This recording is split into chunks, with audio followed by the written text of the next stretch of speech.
আসসালামু আলাইকুম, সবাই কেমন আছেন? আলহামদুলিল্লাহ আমিও ভালো আছি। বেশ অনেক দিন পরে আপনাদের মাঝে একটি ব্লগ ভিডিও শেয়ার করতে যাচ্ছি। আই হোপ আপনাদের ভালো লাগবে। এখন বাজে বিকেল 4:30। আসরের নামাজটা শেষ করে আমি মাত্র বেরিয়েছি। আমার বাসায় থেকে খুব বেশি সময় লাগে না আমার বান্ধবীর বাসায় যেতে, হেঁটে আসা যায়। বাট আমার শরীরটা একটু দুর্বল, ছেলে আসছিল, একটু ব্যস্ত ছিলাম। ছেলে যাওয়ার পরে অসুস্থ হয়েছিলাম। তো যাই হোক, সব কিছু মিলে আলহামদুলিল্লাহ এখন ভালো আছে। অনেক দিন পরে বান্ধবীর সাথে একটু ঘুরতে যাব। তো বান্ধবী বলল বাসায় আয়, তারপর দুজন মিলে বেরিয়ে পড়ব।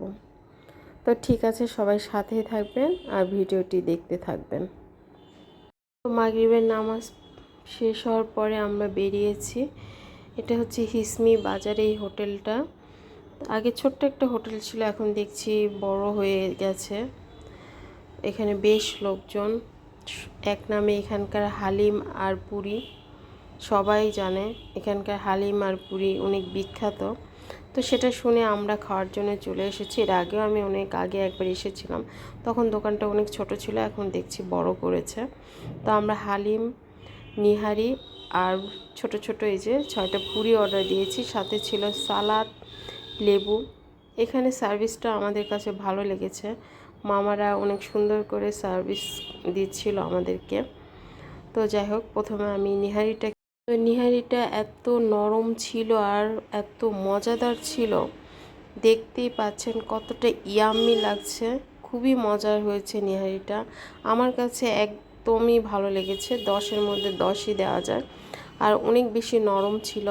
এই যে দেখেন, আমি হাত দিয়ে কতটা সুন্দরভাবে ছিঁড়তে পারছিলাম। তো যাই হোক, আমরা দুই বান্ধবী গল্প করছি আর খাচ্ছি। খাবারগুলো ছিল অনেক গরম, তা আমরা ধীরে ধীরে খাচ্ছিলাম। আমার কাছে নিহারিটা অনেক বেশি ভালো লেগেছে। আরেকবার চান্স পেলে অবশ্যই আমি নিহারি খাওয়ার জন্যই যাব। তো এখানে সবাই মিলে আসলে কিন্তু ভালোই লাগবে, যেহেতু আমরা দুই বান্ধবী এসেছি, আর কেউ ছিল না। আর এত বেশি লোকজন, চিল্লাচিল্লি, পরিবেশটা খুব একটা ভালো ছিল না, তবে খাবারটা ভালো ছিল। মাঝে মাঝে এগুলো জায়গায় আসতে হয়। তো এখন হালিমটা খেয়ে দেখবো। এক্সট্রা কাঁচামরিচ চেয়ে নিয়েছি। হালিমটা আমার কাছে খুব একটা ভালো লাগে নাই। হালিমের মানে একটা সোলার যে গন্ধটা, সেটাই আমি পাচ্ছিলাম। তো যাই হোক, আমরা অনেক কষ্ট করে একটুখানি খেয়েছি আর বাকিটা রেখে এসেছি, খেতে পারি না। আর অসুস্থ হওয়ার পরে আসলে বেশি খাওয়া যায় না। তো যাই হোক, সব কিছু মিলে আলহামদুলিল্লাহ ভালো লেগেছে। আর এই তো যার পথে খুরমা দেখছিলাম, এটাকে তো খুরমাই বলে, গুড়ের খুরমা। তো গ্রামের এই খুরমাগুলো কিন্তু অনেক মজার হয়। তা আমরা যখনই এরকম সুযোগ পাই, খুরমা জিলাপি কেনা হয় খাওয়ার জন্য। গ্রামের পরিবেশ আমার কাছে সব সময় ভালো লাগে, তবে বেশি দিনের জন্য না, সাময়িক। আর এখানকার টাটকা বাজারগুলো কিন্তু খুবই ভালো। জয়পুরহাটের তুলনায় এখানে সবজি বা ফলমূলের দাম খুব যে কম সেরকম কিছু না। দেখলাম, দাম দর একটু করলাম, ঠিকই আছে মোটামুটি। তবে অনেকে জয়পুরহাট থেকে হিসমি বাজারে বাজার করতে আসে, তো ভাবলাম আপনাদের সাথে একটু শেয়ার করি। হাটে যারা আছেন অবশ্যই হিসমি বাজারে এসে এখানকার পুরি আর নিহারিটা খেয়ে যাবেন, হালিম খাবেন না।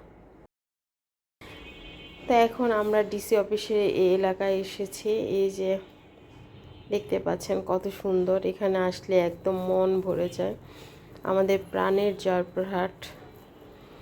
তো এখন দুই বান্ধবী মিলে একটু হাঁটছি, কারণ এখন বাজে 6:30টার মতো। যেহেতু আজ শুক্রবার, আমার বান্ধবী জব করে, ওর আজ ছুটির দিন। তো বলছে এত তাদের বাসায় ঢুকবো না, চল একটু হাঁটাহাঁটি করি। তো এখানকার পরিবেশও তো অনেক সুন্দর, অনেক বেশি লোকজন বসে থাকে, সবাই হাঁটাহাঁটি করে। তো আমরা তো যেহেতু খেয়ে এসেছি, তো এখন চা খাবো। চা না খেলে কি চলে? যদিও আমি লিকার চা পছন্দ করি। তো আমি ওনাদেরকে বলছিলাম, ওনারা বলছে না, লিকার চা নেই, মটকা চা আছে আর মালাই চা। তো আমি বললাম মটকা চা দেন, মিষ্টিটা একটু কম দেবে। আর এই দোকানের ওনারা আমার অনেক পরিচিত, ওনাদের কাছ থেকে আমি এর আগে অনেক ফুচকা টুচকা খেয়েছি। তো আমি বললাম আমারটা একটু মিষ্টি কম দিবেন, আর আমার বান্ধবীরটা একটু বেশি দিবেন, কারণ ও বেশি মিষ্টি খায়। তো যাই হোক, দুই বান্ধবী মিলে এখন চা খাবো, তারপরে বাসায় চলে যাব। তো এতটাই ভিড় ছিল যে বসার জায়গা পাচ্ছিলাম না, তো দুই বান্ধবী মিলে চাটা হাতে নিয়ে হাঁটছিলাম আর খাচ্ছিলাম। তো যাই হোক, আজকের এই ভিডিওটি এখানেই শেষ করব। নেক্সট কোনো ব্লগে দেখা হবে, কথা হবে। সে পর্যন্ত সবাই ভালো থাকবেন, ভালো লাগলে লাইক কমেন্ট শেয়ার করবেন। আল্লাহ হাফেজ।